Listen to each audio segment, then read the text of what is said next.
Bismillahirrahmanirrahim. Sesungguhnya orang-orang yang membawa berita bohong itu adalah sekelompok dari kalian. An-Nur ayat 11. Kalimat ini meruntuhkan satu ilusi yang sangat kuat dalam kehidupan sosial, bahwa keburukan selalu datang dari luar, dari orang asing, atau dari segelintir pelaku yang jelas terlihat.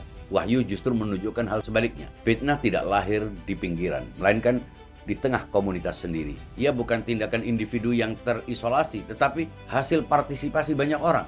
Dengan menyebut sekelompok dari kalian, Al-Quran mengalihkan perhatian dari pelaku tunggal ke dinamika kolektif. Fitnah menjadi mungkin karena ada jaringan yang menampung, mengulang, dan menyebarkan. Setiap orang mungkin hanya menambahkan sedikit, tetapi akumulasi kecil itulah yang membuat kebohongan tampak besar. Fenomena ini menjelaskan mengapa fitnah jarang terasa berat bagi pelakunya. Tanggung jawab seolah terbagi. Tak ada satu orang yang merasa menjadi sumber utama, sehingga tak ada pula yang merasa perlu menghentikannya. Kerumunan menciptakan rasa aman. Jika banyak orang melakukan hal yang sama, maka tindakan itu tampak wajar. Disinilah letak kenikmatannya.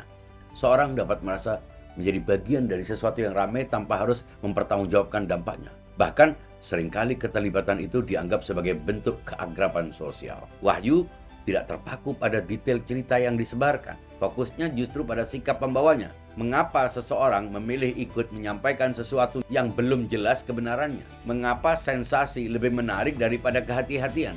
Pertanyaan etis diarahkan kepada partisipasi, bukan sekadar kepada isi kabar. Fitnah memiliki mekanisme yang sangat efektif. Kebenaran biasanya menuntut bukti, klarifikasi, dan kesabaran. Sebaliknya, kabar yang mengguncang dapat menyebar hanya dengan daya tarik emosionalnya. Semakin mengejutkan sebuah cerita, semakin cepat ia berpindah dari satu orang ke orang lain. Akibatnya, standar verifikasi menjadi timpang.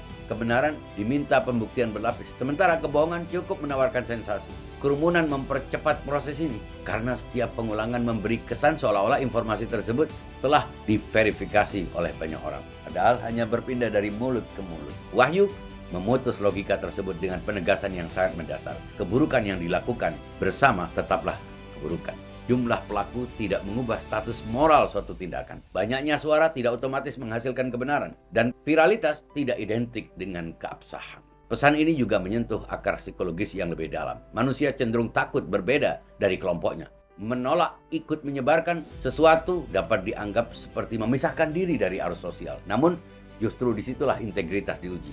Ketika seseorang memilih menahan diri, meskipun semua orang di sekitarnya berbicara. Dalam kehidupan modern, mekanisme kerumunan menjadi semakin kuat. Informasi bergerak cepat, jangkauan penyebaran luas, dan jarak emosional antara pelaku dan korban semakin besar. Seseorang dapat menyebarkan kabar tanpa pernah melihat dampaknya secara langsung, sehingga beban moral terasa sangat ringan. Etika wahyu mengingatkan tanggung jawab ke tingkat personal. Setiap orang tetap bertanggung jawab atas apa yang ia ucapkan dan ia sebarkan, sekalipun ia hanya satu di antara banyak suara. Keikutsertaan tidak pernah netral. Ia selalu memperkuat atau melemahkan sesuatu. Pada akhirnya, fitnah tidak hanya merusak pihak yang menjadi sasaran, tetapi juga merusak kualitas batin masyarakat yang membiarkannya. Kepercayaan menurun, hubungan menjadi rapuh, dan rasa aman digantikan oleh kecurigaan. Karena itu, keberanian untuk tidak ikut dalam kerumunan yang salah adalah bentuk perlindungan terhadap diri sendiri dan terhadap komunitas. Diam yang menjaga kehormatan lebih bernilai daripada kata-kata yang menambah kebisingan. Ayat ini mengingatkan bahwa ukuran moral tidak ditentukan oleh seberapa banyak orang berada di sisi yang sama, melainkan oleh apakah sisi itu benar. Dan seringkali menjaga kebenaran justru berarti berani berada di luar keramaian. Refresh your mind. Wassalamualaikum warahmatullahi wabarakatuh.